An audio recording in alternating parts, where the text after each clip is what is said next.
mga boss. Once again, this is your Bisdak Boss, the Dungeon Boss ng mga Bista, mga Bisaya. And bago lang naman ito nga ito ang 10 episodes. Episodes ba ito? 10 videos sa itong tips and tricks. And then, here comes na yung nag-comment sa ito ang video. Ito ang isa sa itong mga subscriber na ito, si Polax. And ang iyang question is regarding sa pet. Okay. Ang question niya is, unsa daw, English man ito yung pagka-question, pero question, unsa daw ang the best na pet for hunter? Vocal ba? Or vocal or archer skeleton? Okay. Divided kayo ang Rocks Global Community regarding vocal o archer skeleton. So i-assume nako nga si Polax, this is for you. I-assume nako nga penetration build po ka kay kani man imong gipangutana, vocal or archer skeleton. Kung kabalo sa imong kuan, lang ako sa motor ako. I hope madungog ra gyapon ako tingog na.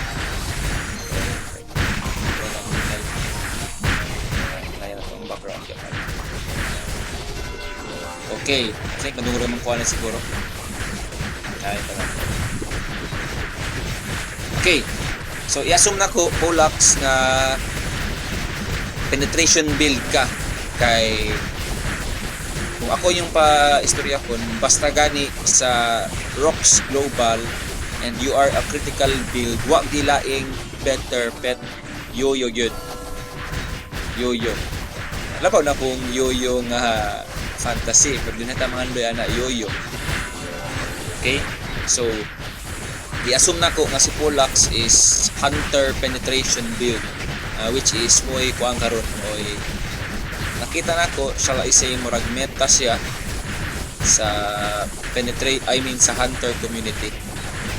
The same as me, I am a hunter nga penetration dex penetration nga wait lang ako sa penetration and dex nga hunter. Okay? So to answer the question is ingani, mag-asa pud ko kang Polax unsa man ka nga type nga player, spender ba ka or unsa? Kay kung if ever spender ka, suggest ko diretso nga archer skeleton and then purple quality nga archer skeleton. Kay kung i-compare nimo ang kaning vocal versus archer skeleton, ang vocal manggod muhatag siya directly og pure physical attack 23% for 8 seconds. Ang kuan lang is na siya confusion, whereas ang archer skeleton ang iya naging mahatag is constant nga kanang normal attack sa usa ka pet, in which na ako i-discuss unya na specific nga skill sa pet nga maka-benefit ana. Okay, so to answer the question again, akong gusto tubag spender ka, mag-change ang akong tubag sa rarity at the same time kay mapalit karon nga mga higher tier nga mga pets rarity. And ang shortcut lang ilan nga tubag nga para ma-blaster niyo pagkabuang is kung archer skeleton ka humana kunya gold yun, walay gold. Okay, ako sa na-grind sa wolf. Diri akong kauban by the way karon si 30. Shout out. 30. Shout out. Shout out. Sige, atoy continue no while pa ni sila nag-grind. Ako nang i-grind kay tulog ta kadali mga boss, tulog sa tagay. Naman na ito. Okay. Okay, continue ta. To answer the question, una, ang vocal is na siya raw physical attack 23%, in which di ka makakita og any other nga mga para sa hunter nga muhatag og nga kadako nga physical attack. Whereas ang sa archer skeleton naa kay specific nga skill nga mo complement sa iyang ginahatag nga constant nga attack. Okay, nara diri sa skills. Makita nato diri nga ato siya makita. Nara para mahimong viable ang archer skeleton, which is akong ginagamit karon, kinahanglan siya ani assault leader attack. Kay ingon diri when the pet's normal attack hit grants a 0.09 final damage bonus to the master up to 20 stacks for 5 seconds. So meaning, ang need ani is pet nga mag-constantly deal og attack para mag-constantly, sige ako ipakita karon kay mag-grind bang ko. Channel 17. Magkuhan ko para ma-demo. Okay, akong i-try ha. Sa okay. Yeah. Fire.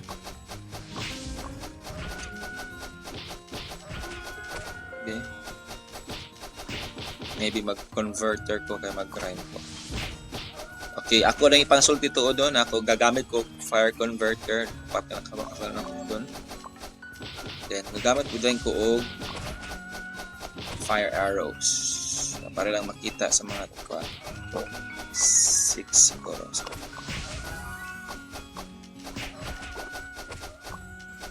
Okay. Okay, continue ta. Ang kaning akong gamit karon, kita na akong pet. Dili pa kay ni kalabo. Sorry kayo. Wala pa di ko kuha og blues. Purple, kung if ever na purple ka, pero wala man. And then medyo mahal siya, and then listan ko o sa akong pagbalanse karon for now kanin sa akong gamiton. Okay. First na to discuss is ang characteristic. Okay? So, ani. Ang characteristic sa akong pet right now is singer nga blue. Ang ako tanang gusto is singer na purple. Pero man, for now, kanila sa ako na siyang gipabot up to level 5. In which, ang singer level 5 is makahatag na rin siya og 14.5% final damage bonus for 10 seconds. Okay. Nara kong giingon, assault leader. Panako ni siya gi-tier up tungod kay kuan magod yung quality kanang white pa quality. Gusto ta nako at least blue or up. Blue or purple. Okay? Ang ingon diri gamay pa ni siya, gamay. So wala akong gi-tier up. So ako ra na siyang kuan, wala pa ko budget ani, mahal-mahal gid pud ni. So ako nang isulti sa inyo diretso, kung gusto mo og kanang pet nga instantly makatabang sa imong hadayon, go for vocal. Kay akong ikuan sa inyo ha, wala ko yung vocal. Pero ang vocal automatic, imo pa lang siyang i-deploy, automatic 23% nakadiretso kung mo buff siya. Dako na kayo na siyang tabang sa imuhang attack. And kung sa man po skill nga bagay siya ha, para sa kuha ang bagay sa iya nga skill, katoy gihapon the same, singer. Pwede nimo siya putangag singer para dugang sa imuha. Bagay ba siya? Okay, question.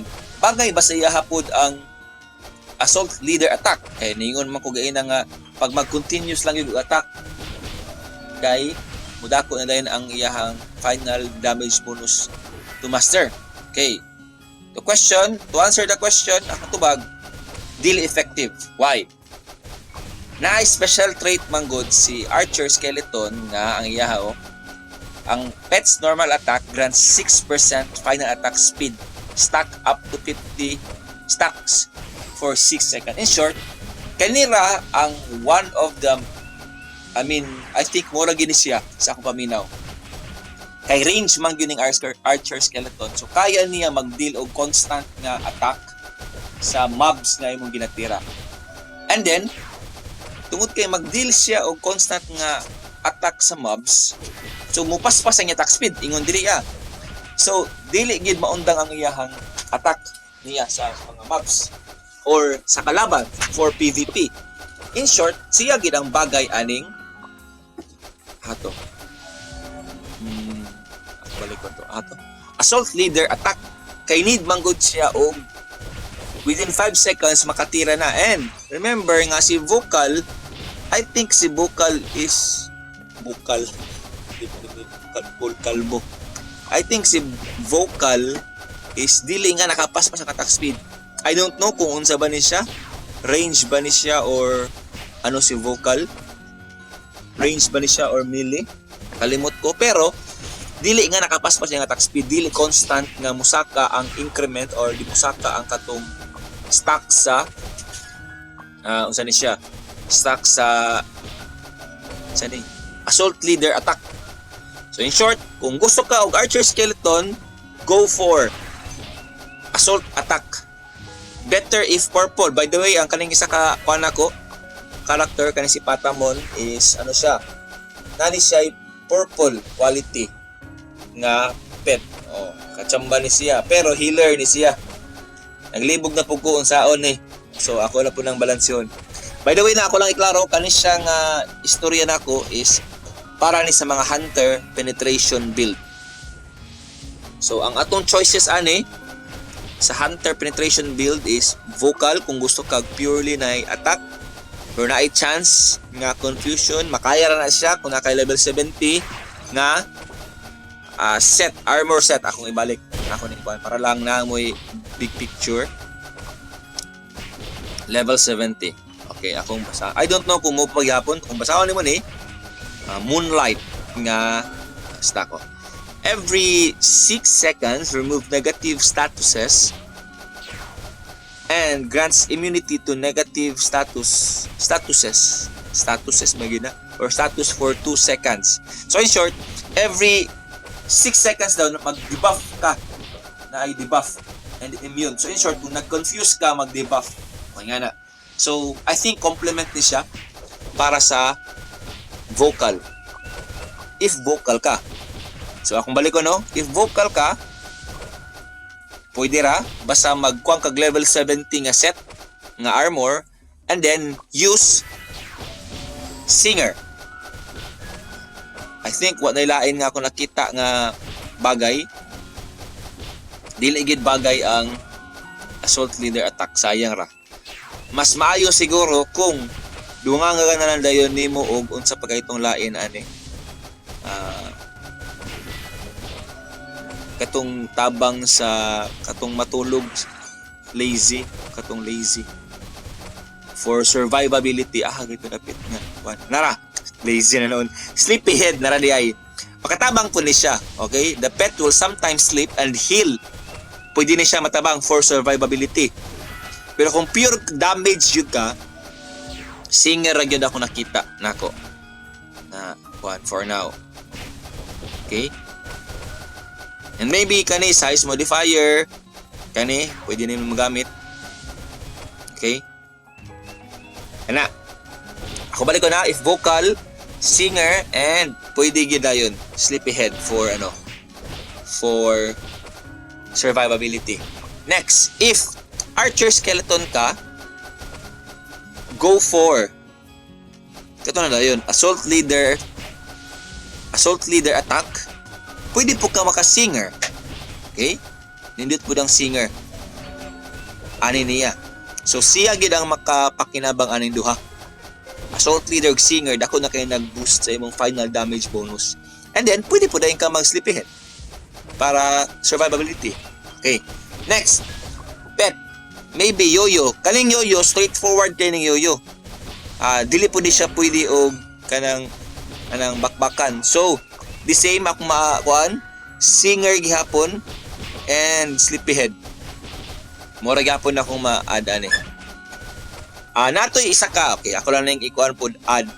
Na ay chance future wa pa na ko na try pero maybe makatest mo nga ang imong Vocal pwede nimo mapagamitan og assault leader attack. So Singer, assault leader attack, nada isa ka skill nga pwede nimo gamiton kung kani attack speed mastery. Ako lang gikuan maybe theory ni siya.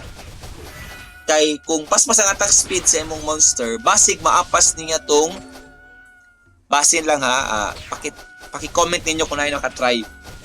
Basig maapas niya ang 5 seconds kung paspas ng attack speed sa imong Vocal or sa imong Yoyo. So, okay? So, for Hunter, mura na siya ako ang ma-comment. The rest, nga mga characters akong isulti. If you are a tank build, I suggest Poring. Kay naa siya ay kaning saan siya? Heal. Ang skills the same, Singer, Sleepyhead. Okay, the same. And then kaniday na pa Doctor. Okay, gwapo ang Doctor sa Poring. Mag-enhance ang healing. Okay?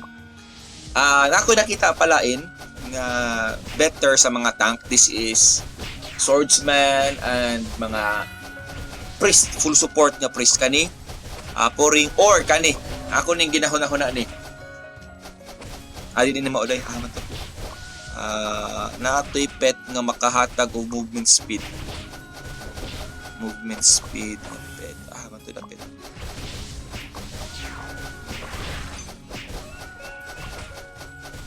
Tama to pet nga mag-movement speed.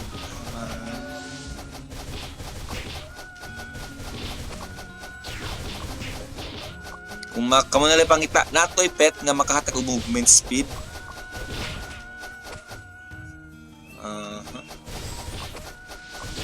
Nakalimot ko. Okay.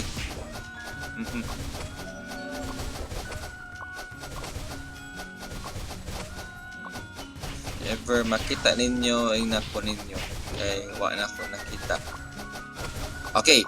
So kana, if you are a tank or full support, Poring or katulad yung ano. And then pwede po ka mag Archer Skeleton. Okay? Pero magdili na kayo siya nga naka-effective. Alright, now akong gila-eksperimentuhan pa. Dili di ay mugana ang kaning Assault Leader heal sa imong own nga heal o sa imong lifesteal. Ako na nang gi-eksperimentuhan. Okay? Kaning Assault Leader heal dili nimo gana sa imong own ni mga heal and sa lifesteal sa Petra gid ni siya. Okay? Di ba? Ang yun dili healing effect bonus to the master. Pero ang pasabot dahil niya ani skill sa pet nga mo heal sa master. Dili kay kuani. Ako nang gitry man gud nga nag lifesteal ko dili mo gana. Okay? Now you know. Okay. Next, hato siya. If you are a critical build bisag unsa nga ano, pwede ang akong major nga ano, hatag na tip yoyo. Skills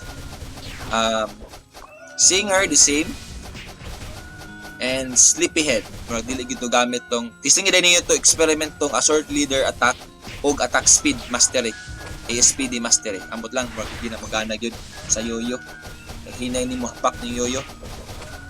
Next, if you are a critical build to if you're a penetration build like Hunter, you are a Bard, maybe you are a Dancer, and the rest ng mga penetration build, maybe 2 dagger penetration build go for Archer Skeleton. Okay? And then sana ito lapit na to. Kana. And then if you are a paano yun ang ato ang kuan. Kung kuan ka, kung you're a mage ka, wala ko ilay nakita nga best para sa mage. Aside aning mastering nga kuan ni siya para sa tanan kumakaya nimo ni mastering pero paliton man gud ni kaning Dragonfly. Very good ding Dragonfly sa mga mage. Kay according diri sa iyang kuno, when a pet uses a skill that deals wind magic damage, there's a 30% chance to trigger Lord of Vermilion 3 strikes in total. So in short, kung ang pet daw imo siyang tudluan og skill nga wind, may 30% chance nga mag Lord of Vermilion siya. And sa to naman to siya, naman ni siya ko ang good na ni catch ning Lord of Vermilion. Ay di ay na dito sa kuan fantasy di ay na chance nga mo decrease ang final magic death o mas muhumok ang kalaban sa fantasy dito di ay wala diri So kani ako nakita nako for mage. So I think more man ni siya to answer Polax again. Vocal or archer skeleton. Okay. Mo to siya. So I think more to ako ang gikuan while kamulo pa ni siya og grind diri. So once again, murag-mura man na. This is Pistak Boss, ang hidden dungeon boss ng mga Pistak. Na may mga question, i-comment lang ninyo. Follow up. Ako nang kanikabutag tubag. Karon. Maayong ados na na. Okay. Atog na tayo guys.